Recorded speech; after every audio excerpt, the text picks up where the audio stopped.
Another day, another basketball stories na naman ang pagkikwentuhan natin. At ngayon nga, yung pag-uusapan natin ang balitang 3-team trade na magagawa ng Los Angeles Lakers. At ang balitang may center na nga daw ngayon ang Golden State Warriors. Ayon nga sa ibinulgar ng isang NBA insider, posible pa rin nga daw na makagawa ang Lakers ng trade sa mga susunod na linggo lalo pat tuloy na tuloy pa rin daw ang pagkuha ng Los Angeles Lakers sa kanilang mga target sa trade. At base nga sa isang source, isa nga daw sa mga target na makuha pa ng Lakers bago magtapos ang offseason ay si Lauri Markkanen. Ayon nga sa ibinulgar ng isang NBA insider, isa nga daw si Markkanen sa mga tinatarget nilang kunin para itandem kay Luka Doncic kapag tuluyan ang nagretiro o umalis sa team si LeBron James.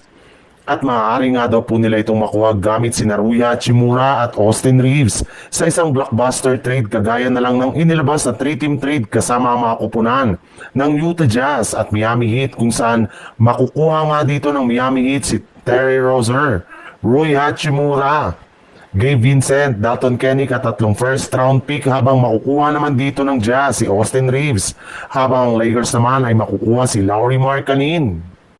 Sa ibang balita naman, ayon nga sa pinakahuling inilabas na balita ngayong araw, next week na nga daw na gagawin ng Golden State Warriors ang lahat ng kanilang mga move ngayong offseason bago mag-umpisa ang kanilang media day.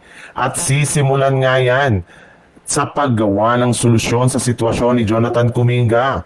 At kapag nagawa nga nila yan, ay dito na nga gagawin ng kanilang team ang pagpapapirma nila kay Gary Payton II, DeAnthony Milton, Seth Curry at higit sa lahat ay si Al Horford na siyang pinaka-prioridad nila na makuha ngayong off-season.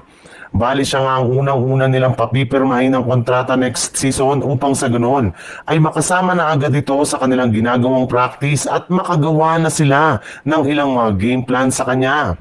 Balak rin naman nga daw nila itong gamitin bilang kanilang pinakabagong starting center sa kanilang rotation na tutulong kina Stephen Curry at Jimmy Butler.